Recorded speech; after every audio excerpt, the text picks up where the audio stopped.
Hi guys, I was taking my first real look at Techno Buffalo, a site created by one of our fellow YouTubers, and I noticed the first featured article, Why I'm Passing on Netbooks.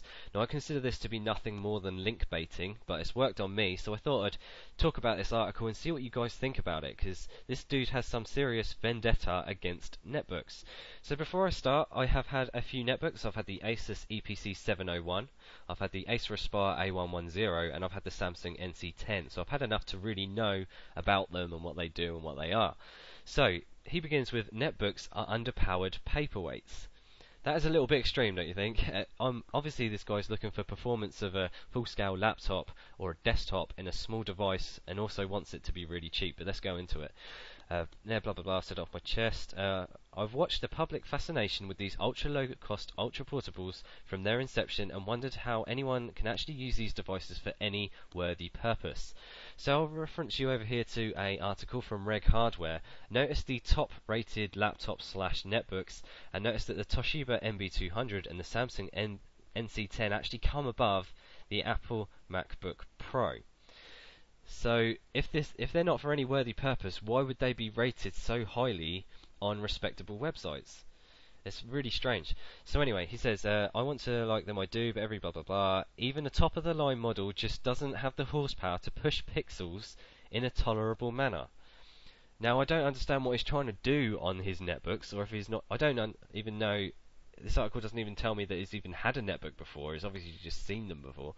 But the NC10 is actually quite a nippy little thing. Although most of the netbooks have pretty much the same specs on them, they're mostly using the Atom chipset, which is, I think, is decent enough for doing basic applications, which is what you're going to use it for anyway. You're just going to take it out, check your emails, browse the web, play a little bit of music, which is perfectly capable of. And why this guy's saying that you can't push pixels in a tolerable manner, it's ridiculous. Obviously you're not going to do Photoshop on this because the resolution's not big enough.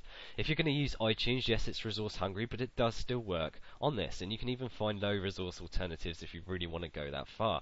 And even if the people who make their laptops bundle stuff on it, you can just remove that stuff, and obviously the average Joe won't know about that, but just remove it.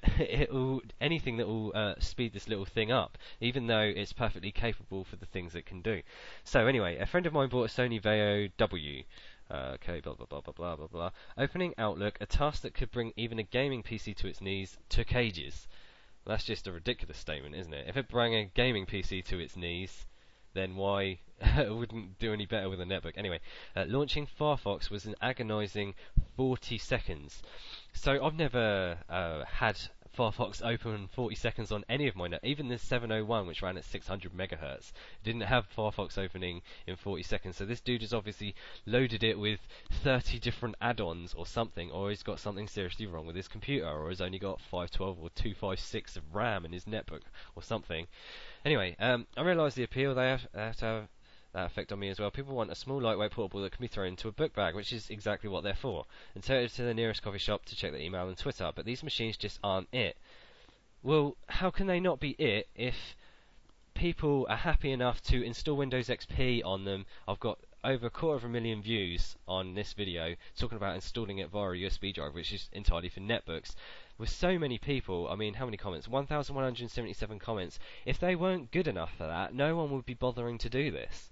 It's really strange. Anyway, but worse, I think they're misleading customers into thinking they're buying something they really aren't. Well, surely people demo things in a shop before they buy them, and if you're stupid enough to just buy one online and just look at the hype without researching it, then you deserve whatever you get.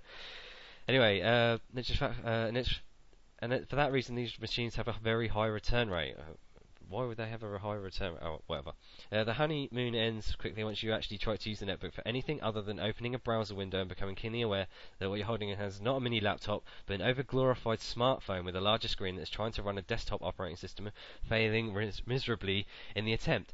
So, trying to run a desktop operating system, well, Windows XP is a very lightweight system, and it runs on 256 megabytes of RAM, I believe, and like a 233. That's the minimum system requirement. So these netbooks are perfectly capable of running these systems, and some people have even said that they're comparable to their desktop in terms of speed. I mean, sometimes some people are saying that SSDs are quicker than HDs, or HDs are quicker than SSDs, but they're perfectly capable machines. And as you'll know, with Windows 7, the recent release of that, they've actually got a starter edition, which is perfectly capable and designed for netbooks. So if they're not that popular and if they're that crap, why would Microsoft bother to go to making a starter edition for netbooks? Anyway, that's not to say that these things aren't getting better and blah blah blah. Yes, the NVIDIA Ion will help these little things play HD video and output HD video, and some netbooks can actually even do that now. I know some people are struggling to watch HD on YouTube, but that's Flash, that's not the netbook.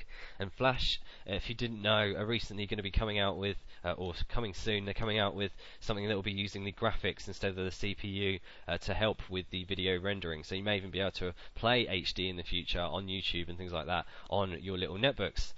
Yeah, I'm kind of wondering if this segment isn't doomed and destined to be replaced by something older. Something other than a tiny laptop offer, something between a netbook, iPhone, and e-reader.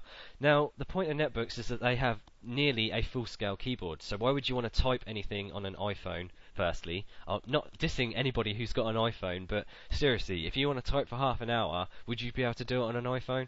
I wouldn't be able to do it. I'd need a full-scale keyboard, especially in terms of trying to write, for example, a blog post, which is another thing this can be used for, a blogger's machine. And I'm surprised, as this dude is a web designer and tech writer, that he wouldn't use this as a blogger's machine. I'd use it as a blogger's machine. I'd take it out, I'd write some blogs, come home, upload them, or upload them while I'm away, because some of them have built-in 3G now.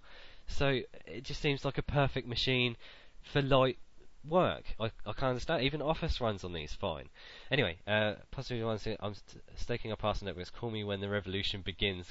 Get on some PS3 giveaway action here. So he's obviously link baiting because he wants people to check out his things here, and it's got quite a lot of responses. Now, that being said, with these netbooks, the Atom, I think, is perfectly capable, like I said, for basic tasks. Not everyone wants to be doing Photoshop and whatever the heck else on the road. Some people even do programming on these machines. But that being said, the Acer Aspire One 751, I don't know if you guys have noticed it, I was considering getting one ages ago, because this is considered a netbook, it doesn't have a DVD drive and all that, and it has a resolution of 1366 by 768. However, it has an Atom processor that's running at 1.3 gigahertz, and some people are struggling to play a YouTube video. So this is probably the prime example of something that's not capable, especially for something that's multimedia. But even if you're going for multimedia, I would assume that you'd be going for something more like a laptop, and then you carry that around, because if you're looking for something that's really powerful and small, you're going to be paying a lot of money.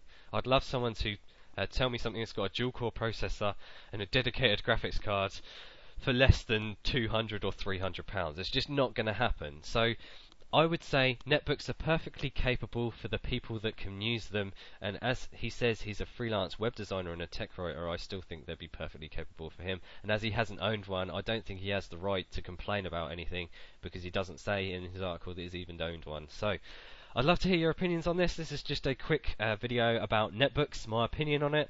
I think if you want to buy a netbook right now and you're worried about getting one, go ahead and get one, because they're perfectly capable for what they're designed to do. So thanks for watching this video. Please comment, rate, give me your opinions, and thanks again.